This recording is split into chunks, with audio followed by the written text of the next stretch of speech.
ఉత్కంఠ రేపుతున్న India Pakistan final match సందర్భంగా India ఇప్పటికే గెలుపు దిశగా అడుగులు వేస్తోంది. ఇరు జట్లు వ్యూహరచనలు చేశాయి, కానీ టాస్ గెలిచి భారత్ బౌలింగ్ ఎంచుకోవడంతోనే ఇక గెలుపు దిశగా ముందడుగు పడింది అంటూ అందరూ భావిస్తున్నారు. మనందరం చర్చించుకుందే పిచ్ ఖచ్చితంగా చేజింగ్కి అనుకూలంగా ఉంటుంది కాబట్టి చేజింగ్ చేసేవాళ్ళు గెలిచే అవకాశం ఎక్కువగా ఉంటుంది అని మొదటి నుంచి భావిస్తున్నారు. భారత్ కూడా చాలా తెలివిగా వ్యవహరించింది. ఇక్కడ సూర్యకుమార్ మాట్లాడుతూ మాకు బ్యాటింగ్ చేయాలని ఉంది, బ్యాటింగ్ చేయగలుగుతాం బాగా మేము ముందు చేసినా, కానీ ఈరోజు మేము బౌలింగ్ చేయడానికి డిసైడ్ అయ్యామంటూ చెప్పినటువంటి పరిస్థితి మనకు తెలిసిందే. ముందు టాస్ గెలిచి ఫీల్డింగ్ ఎంచుకుంది, భారత్ బౌలింగ్ ఎంచుకుంది. అయితే ఇక్కడ ఒక కీలకమైనటువంటి విషయాన్ని కూడా సూర్యకుమార్ చెప్పారు. హార్దిక్ పాండ్యా గాయం కారణంగా దూరం అయ్యారని, రింకు సింగ్ హార్దిక్ పాండ్యా ప్లేస్లో వచ్చారని, అలాగే హర్షిత్ ప్లేస్లో బుమ్రా అలాగే శివం దూబే వచ్చిన విషయం మనకు తెలిసిందే. ఓవరాల్గా ఫైనల్ టీంని మనం ఇప్పుడు చూస్తున్నాం. చాలా స్ట్రాంగ్గా ఉన్నారు, చాలా కాన్ఫిడెంట్గా ఉన్నటువంటి పరిస్థితి కనిపిస్తోంది మనకి. అలాగే మ్యాచ్కి ముందు జరిగేటువంటి ఫోటోషూట్లో సహజంగా మ్యాచ్కి ముందు ట్రోఫీతో ఇరు జట్ల కెప్టెన్లు ఫోటోలు దిగుతారు, ఫోటోషూట్ ఉంటుంది. కానీ భారత్ ఈ విషయంలో మేము పాల్గొనబోము ఈ ఫోటోషూట్లో అంటూ చెప్పినట్లుగా తెలుస్తోంది. కేవలం పాకిస్తాన్ కెప్టెన్ మాత్రమే ఈ ఫోటోషూట్లో పాల్గొన్నారు. సో ఖచ్చితంగా ఈ ఏదైతే ఒక రకమైనటువంటి ఎమోషనల్ కాన్ఫ్లిక్ట్ కొనసాగుతోంది ఇరు జట్ల మధ్య, అది ఇంకా కొనసాగుతూనే ఉంది. అలాగే మ్యాచ్ అయిపోయిన తర్వాత కూడా పోస్ట్ మ్యాచ్ ప్రజెంటేషన్ విషయంలో కూడా భారత్ ఇప్పటికే ఒక నిర్ణయం తీసుకుంది అంటూ చర్చ జరుగుతుంది. అది అఫీషియల్గా ఇప్పటివరకు ఎవరికి చెప్పకపోయినప్పటికీ పోస్ట్ మ్యాచ్ ప్రజెంటేషన్ విషయంలో కూడా భారత్ పాల్గొనబోదు అనేటువంటి అభిప్రాయాలు వ్యక్తమవుతున్నాయి. సో మొత్తం మీద చాలా ఉత్కంఠ నడుమ మ్యాచ్ కొనసాగుతున్నటువంటి తీరు మనం చూస్తున్నాం.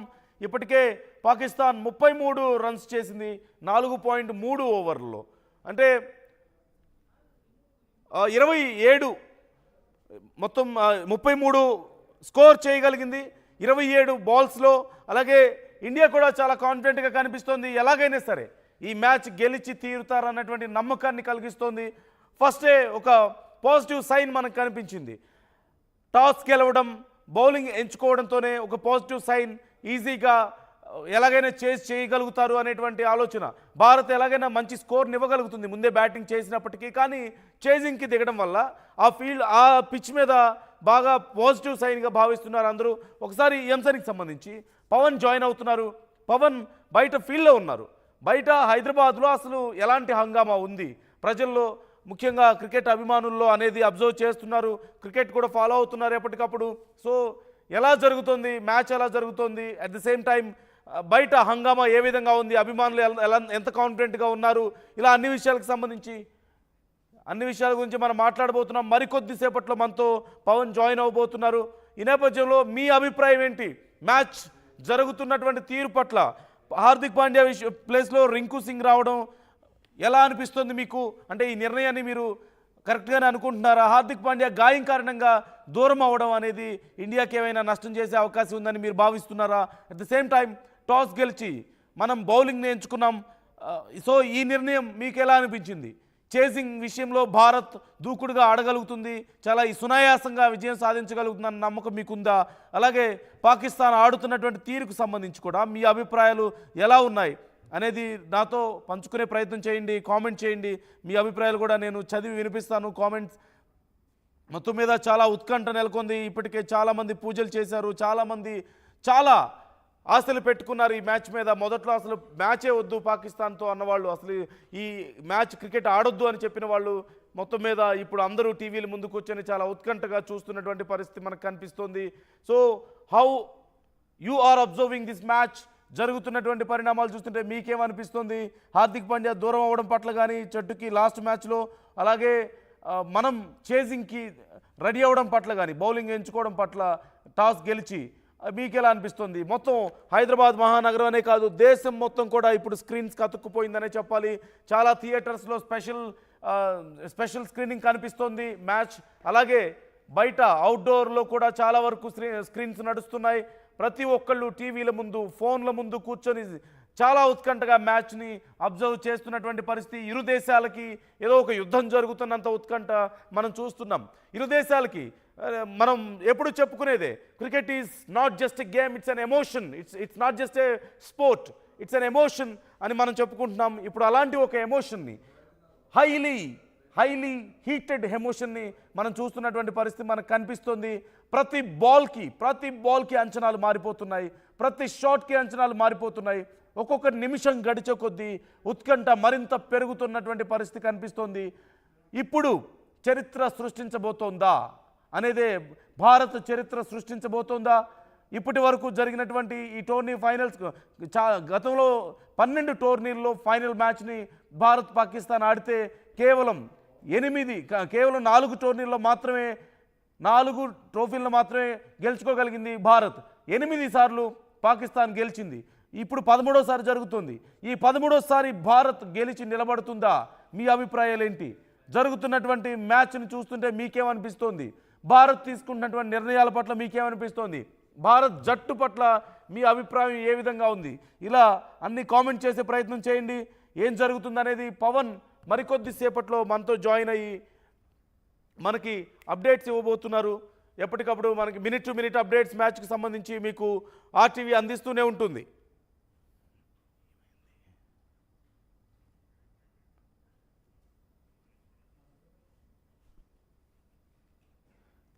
రైట్, మొత్తం మీద మరికొద్దిసేపట్లో పవన్ మనతో జాయిన్ అవబోతున్నారు. తీవ్ర ఉత్కంఠ నడుమ అభిమానులందరూ కూడా స్క్రీన్ల ముందు అతుక్కుపోయినటువంటి పరిస్థితి మనకు కనిపిస్తోంది. సో మీకు ఎలా అనిపిస్తుంది మ్యాచ్ చూస్తుంటే? మీ అభిప్రాయాలు ఎలా ఉన్నాయనేది కూడా ఎప్పటికప్పుడు షేర్ చేసుకునే ప్రయత్నం చేయండి. ఇప్పటి వరకు జరుగుతున్న దాన్ని చూస్తే ఎవరు గెలుస్తారన్న నమ్మకం మీకుంది? మనకి ఏం ప్లస్ పాయింట్స్ ఉన్నాయి, ఏం మైనస్ పాయింట్స్ ఉన్నాయి అనేది కూడా మీరు మీ అభిప్రాయాలను కామెంట్ చేసే ప్రయత్నం చేయండి. నేను మీ కామెంట్స్ను చదివి వినిపిస్తాను. ఎవరు ఏమనుకుంటున్నారు అనేది ఒకసారి మనం డిస్కస్ చేసే ప్రయత్నం కూడా చేద్దాం. మరికొద్దిసేపట్లో మరిన్ని అప్డేట్స్తో పవన్ మన ముందుకి రాబోతున్నారు. మొత్తం మీద చాలా ఉత్కంఠ నడుమ ఇండియా పాక్ ఫైనల్ మ్యాచ్ నడుస్తున్నటువంటి తీరు మనం చూస్తున్నాం. సో టీంలో లాస్ట్ మినిట్లో హార్దిక్ పాండ్యా లేకపోవడం అనేది కొంత చాలామంది పాండ్యా అభిమానులకి నిరాశను కలిగిస్తుందని చెప్పొచ్చు మనం. మరోవైపు హర్షదీప్ అలాగే హర్షిత్ ప్లేస్లో బుమ్రా, శివం దూబే రావడాన్ని కూడా మీరు ఎలా చూస్తున్నారు అనేది మీ అభిప్రాయాలను తెలియజేసే ప్రయత్నం చేయండి. మొత్తం మీద 5.5 ఓవర్లకి 41 స్కోర్గా ఉంది.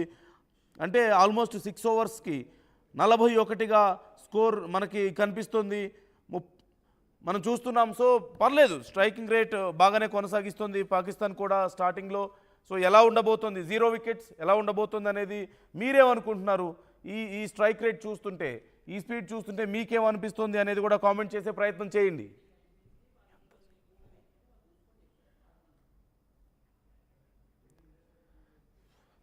ఈ అంశానికి సంబంధించి డీటెయిల్స్ తెలుసుకుందాం. పవన్ బయట ఉన్నారు, ఎలా అభిమానులు ఎలా ఎంజాయ్ చేస్తున్నారు ఈ మ్యాచ్ని అనేది మనకి ఎక్స్ప్లెయిన్ చేసే ప్రయత్నం చేస్తారు.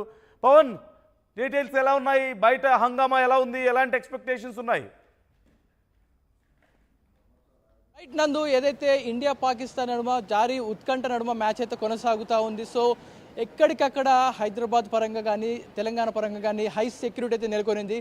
సో ఇండియా పాకిస్తాన్ మ్యాచ్ అనగానే సో సెన్సిటివ్ మ్యాటర్, అల్లకల్లోలాలు గొడవలు చెలరేగే అవకాశం ఉంది. కాబట్టి వీటేవి కాకుండా బయట అవుట్డోర్ స్క్రీన్స్ అన్నీ కూడా బ్యాన్ చేయడం జరిగింది. సో కంప్లీట్గా ఎక్కడ కూడా స్క్రీనింగ్స్ పెట్టకుండా భారీగా జనాల్ని ఎక్కువ దగ్గర గుంపుగా గ్యాదర్ కాకుండా అయితే చూస్తూ ఉన్నారు పోలీసులు. ప్రస్తుతం ఏదైతే ప్రస్తుతం మన హైదరాబాద్లో చాలా చోట్ల స్క్రీనింగ్స్ అయ్యేది. ప్రస్తుతానికి సాత్వా బిల్డింగ్లో కానీ ఇక్కడ హార్డ్ రాక్లో కానీ ప్రతి చోట స్క్రీనింగ్స్ అవుతున్నాయి. కానీ ఎక్కడ కూడా సెక్యూరిటీ లోపలికి అలౌ చేయడం లేదు. సో కంప్లీట్గా పాసెస్ ఉన్న వాళ్ళు మాత్రం లోపలికి అలౌ చేస్తూ ఉంటూ చెప్తా ఉన్నారు. సో మీడియాని కూడా లోపలికి అలౌ చేయకుండా నిలిపే ప్రయత్నం అయితే చేస్తూ ఉన్నారు. లోపల కంప్లీట్గా కూడా ఒక మ్యాచ్, ఇండియా పాకిస్తాన్ మ్యాచ్ అనగానే ఒక హై సెక్యూరిటీగా నడుస్తూ ఉంది. ఎందుకంటే గతంలో జరిగిన యుద్ధ వాతావరణం దృశ్యంలో ఇప్పుడైతే కంటిన్యూస్గా ఒక సెన్సిటివ్ టాపిక్ లాగా చూసుకుంటూ ఉన్నారు పోలీసులు. సో హైలీ రికమెండేషన్గా వారికైతే ఒక స్ట్రిక్ట్ ఆర్డర్స్ రావడం జరిగింది. ప్రతి ఏరియాలో కూడా వారికి ఒక ఆర్డర్స్ రావడం జరిగింది. సో దాని ప్రకారమే ఎక్కడ కూడా ఓపెన్గా జనాలు తిరగకుండా అయితే ఒక 144 సెక్షన్లో అయితే నడుస్తుంది. బయట సిచ్యువేషన్ అంతా కూడా కంప్లీట్గా నడుస్తూ ఉంది. సో ఇదే సినారియోలో టాస్ గెలిచింది పాకిస్తాన్. అయితే పాకిస్తాన్ మ్యాచ్ గెలిచింది. సో బలంగా బ్యాటింగ్ చేస్తున్నా చెప్పుకోవచ్చు ఒక విధంగా. సో ఇండియా కూడా సెకండ్ ఇన్నింగ్స్ మొదలెట్టినప్పుడు అదే విధంగా జోరు సాగిస్తున్నట్టు కూడా అభిమానులు అయితే చాలా ఉత్కంఠతో ఎదురు చూస్తున్నారు. సో ఇండియా పాకిస్తాన్ కాదు ఇండియా దేంతో ఆడినా కూడా గెలిచి చూపిస్తుందంటూ కూడా చెప్తా ఉన్నారు ప్రతి ఒక్కరు కూడా. ఎందుకంటే ఇండియా మీద అంత నమ్మకం మన భారతీయుల బలం అంత ఉంటుంది కాబట్టి ప్రతి ఒక్కరు చెప్తా ఉన్నారు. సో అభిమానులతో మాట్లాడించే ప్రయత్నం చేస్తుంది ఆర్టీవీ, కానీ హై సెక్యూరిటీ నడుమ ప్రతి చోట కూడా స్క్రీనింగ్స్ పర్మిషన్ లేదు. సో లిమిటెడ్ ఏరియాస్లో కొన్నిటికి మాత్రమే పర్మిషన్స్ ఉంది. సో అవి కూడా మీడియాకి పోలీస్ కలవ లేకుండా కొన్ని రిస్ట్రిక్టెడ్ కొంతమందితోటే ఆ స్క్రీనింగ్ కూడా జరుగుతూ ఉంది. సో దేవి నవరాత్రులు కావడంతో బయట కూడా ఎక్కడ కూడా జనాలు ఎవరు కనిపించడం లేదు. దసరా హాలిడేస్ కావడంతో హైదరాబాద్ కూడా కొంచెం ఖాళీగా కనిపిస్తూ ఉంది. కానీ ఇండియా ఫైనల్ మ్యాచ్ ప్రతి ఒక్కరు కూడా వారి ఇంట్లోంచి వీక్షిస్తూ ఉన్నారు, ఇంట్లోంచి చూస్తూ ఉన్నారు. వారి ఫోన్లకి వారి టీవీలకి అతుక్కుపోయిన సిచ్యువేషన్ కంప్లీట్గా కూడా ఆ మ్యాచ్ అయిపోయిన వరకు ఏదైతే 8 గంటలకు మ్యాచ్ మొదలైందో 8 గంటల నుంచి సుమారుగా మ్యాచ్ అయిపోయేసరికి 11:30 గంటల సమయం పడుతుంది. సో ఆ టైం మొత్తం కూడా టీవీలకు ఫోన్లకే అతుక్కుపోయారు అభిమానులందరూ కూడా. సో ఏ బాల్ ఎప్పుడు పడుతుంది, ఏ క్షణం ఎలా ఉండబోతుందనే ఒక ఉత్కంఠతో అయితే ఎదురు చూస్తూ ఉన్నారు. సో వేచి చూడాలి. సో ఫస్ట్ ఇన్నింగ్స్ బ్యాటింగ్ అయితే పాకిస్తాన్ తీసుకుంది. సో వారి బ్యాటింగ్ అనంతరం మన వారి స్ట్రాటజీ ఎలా ఉండబోతుంది, ఎలా ఆడతారనే దానిపై ఆల్మోస్ట్ ఒక 9:30 తర్వాత మనకు ఒక మంచి క్లారిటీ అయితే వచ్చే అవకాశం ఉంది. సో మన వాళ్ళు సెకండ్ ఇన్నింగ్స్ తీసుకున్నాక పాకిస్తాన్ ఇచ్చిన టార్గెట్ ఏదైతే ఉంటుందో అది చిటికలో కొట్టేస్తారా, లేకపోతే హోరాహోరీగా సాగుతుందా, క్లిష్టంగా సాగుతుందా అని వేచి చూడాలి. సో ప్రస్తుతం అయితే హైదరాబాద్ మొత్తం కూడా ఒక వేడి వాతావరణం నడుస్తూ ఉంది. ప్రతి ఒక్కరు కూడా ఇళ్ళకే పరిమితం అయిపోయారు. ఆ నవరాత్రి వేళ దసరా సందర్భంగా ప్రతి ఒక్కరు కూడా ఇంట్లోనే స్క్రీనింగ్ వారి మొబైల్స్ టీవీలోనే చూస్తూ ఉన్నారు. ఎక్కడ కూడా బయటికి కనిపించడం లేదు జనాలు. ఒకప్పుడు మ్యాచ్ అనగానే రోడ్లన్నీ కూడా కిక్కిరిసిపోయి భారీ బందోబస్తు నడుమ హోలాహోలంగా ఒక జాతరలా సాగే ఈ క్రికెట్ ఏదైతే ఏషియా కప్ 2025 మ్యాచ్ ఏదైతే ఉందో ప్రస్తుతం అది మాత్రం ఇప్పుడు చాలా శాంతియుతంగా ఒక మెడిటేషన్ సెంటర్లో ఎలా నడుస్తుందో ఆ విధంగా నడుస్తూ ఉంది. సో లోపల మొత్తం కూడా ఈ ఏరియాస్ అన్నీ కూడా ప్రాంగణం కూడా రిస్ట్రిక్టెడ్ చేయడం జరిగింది. ఇక్కడ మ్యాచెస్ కూడా జరుగుతూ ఉన్నాయి, లోపల స్క్రీనింగ్ పెట్టుకుంటా ఉన్నారు. సో హైదరాబాద్ పోలీసులు హెచ్చరించడం జరిగింది, ప్రతి ఒక్కరు కూడా వారి ఇళ్ళకే పరిమితం అవ్వడం మంచిది. ఎందుకంటే వర్షాల నిత్యం హైదరాబాద్లో వాతావరణం క్లైమేట్ బాగాలేదు. సో వర్షాలు కురిస్తే భారీ ఏదైనా ఉపద్రవం వచ్చే అవకాశం ఉంది కాబట్టి ప్రతి ఒక్కరు కూడా ఇంట్లోకే పరిమితం అవ్వండి, ఇంట్లోనే చూడండి కూడా ఆదేశాలు ఇవ్వడం జరిగింది. సో ఆదేశాల మేరకు ప్రతి ఒక్కరు కూడా ఇంట్లోనే స్ట్రీమింగ్ చేస్తూ ఉన్నారు. సో ఇండియా పాకిస్తాన్ మ్యాచ్ అయితే ప్రతి ఒక్కరు కూడా ఇంట్లోంచి వీక్షిస్తూ ఉన్నారు. సో నేను కూడా ఈగర్లీ వెయిట్ చేస్తూ ఉన్నాను. మన ఇండియా సెకండ్ ఇన్నింగ్స్ మన మ్యాచ్ ఎప్పుడైతే తీసుకుంటారో, బ్యాటింగ్ ఎప్పుడు తీసుకుంటారో అని వెయ్యికలతో నాతో పాటు ఎంతోమంది ఆడియన్స్ అయితే ఎదురు చూస్తూ ఉన్నాడు ఈ ప్లేస్లో. సో ఇది ఇప్పటివరకు ఉన్న అప్డేట్స్ అందు కంటిన్యూస్గా అయితే పాకిస్తాన్ ఇప్పుడు టాస్ గెలిచి బ్యాటింగ్ అయితే ఆడుతూ ఉంది. సో బయట కూడా 144 సెక్షన్స్ పెడితే ఏ విధంగా ఉంటుందో ఆ విధంగా అయితే నడుస్తూ ఉంది. లిమిటెడ్గా స్లాట్స్ ఎక్కడైతే స్క్రీనింగ్స్ పెట్టి నడుస్తూ ఉంది. సో చూడాలి మన వాళ్ళు గెలిచాక ఎవరు ఆపినా, ఎంతమంది సెక్యూరిటీ వచ్చినా కూడా రోడ్లపై జెండాలతో మన వాళ్ళైతే విరుచుకుపడడం అయితే ఖాయం అంటూ కనిపిస్తుంది. సో ప్రతి ఒక్కరు కూడా ఈగర్గా వెయిట్ చేస్తున్నారు, ఇంట్లో ఉండి స్క్రీనింగ్ చేస్తున్నారు, ఇంట్లో ఉండి